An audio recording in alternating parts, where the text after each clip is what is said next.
Iisipin kanya at lagi kanyang habul-habulin.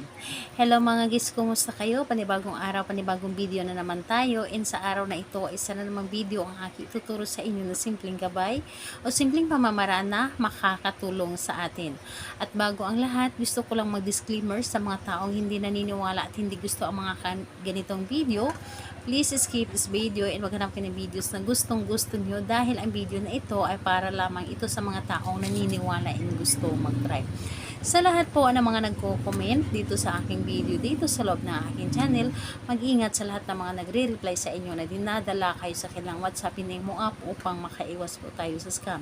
Ngayon po ituturo ko sa inyo paano kayo laging iisipin at laging habulin. Ito ay pwedeng gawin sa parehasang kasarian, babae ito babae, and lalaki ito lalaki. Siyempre naman sa ating babae at lalaki na mag-partner. And pwede mo itong gawin kahit na kayo ay magkalapit at magka-LDR sa isa't isa. And ayun po, paano nga ba tayo iisipin palagi at habul-habulin ng ating mga partner. Napakadali at napakasimple lamang nito. Kapag ito ay inyong ginawa, dapat po ay buo or galing sa inyong puso ang paggawa nito.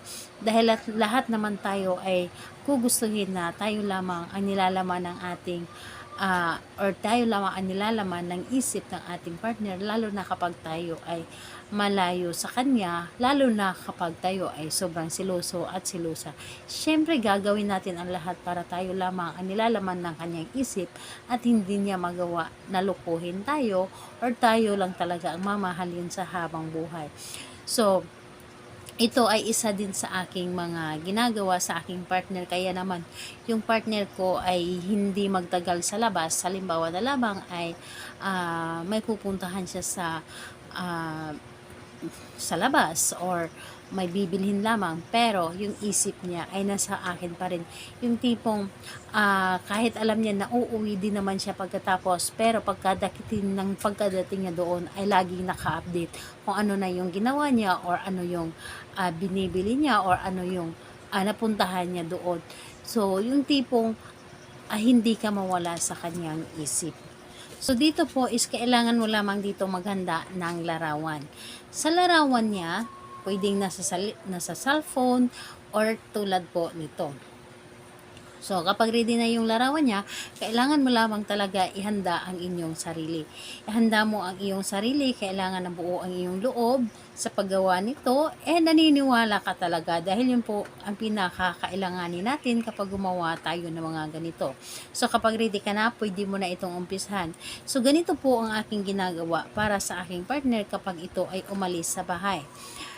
Kinakausap ko parati ang kanyang larawan. Binubuksan ko ang aking cellphone at tinititigan ko sa loob ng aking cellphone ang kanyang larawan. At kinakausap ko ito parati. Halimbawa, so tawagan namin ay mahal. So ang ginagawa ko, mahal, saan ka man naroroon, pagkadating mo doon, ako pa rin ang iisipin mo, hindi ako mawaglit sa iyong isip or hindi kami mawaglit sa iyong isip. So, ayun, kinakausap ko na para bang siya yung kinakausap ko na personal. Kaya naman pagkadating niya doon sa kanyang pinupuntahan ay agad itong nakachat or agad itong nakatext. Yung tipong updated siya sa lahat ng ginawa niya. Yung tipong hindi siya magtagal kung saan man siya pupunta. Yung tipong hindi siya magiging masaya kung hindi ako ang kasama or hindi kami ang kasama. So, ganun po ang gagawin po ninyo. Lagi nyo lang kausapin ang kanyang larawan. Dapat na kapag kausap niyo ang kanyang larawan, iniisip niyo na siya yung kausap niyo ng personal. So, ganyan lamang kasimple pero napaka-efektibo nito. And yung partner ninyo ay laging updated anuman ang kanyang ginagawa. So, gawin ito ng kahit anong araw at oras. Anytime po, pwede mo itong gawin sa kanya. So, ayun po. Salamat po sa inyo. Bye-bye everyone. God bless us all.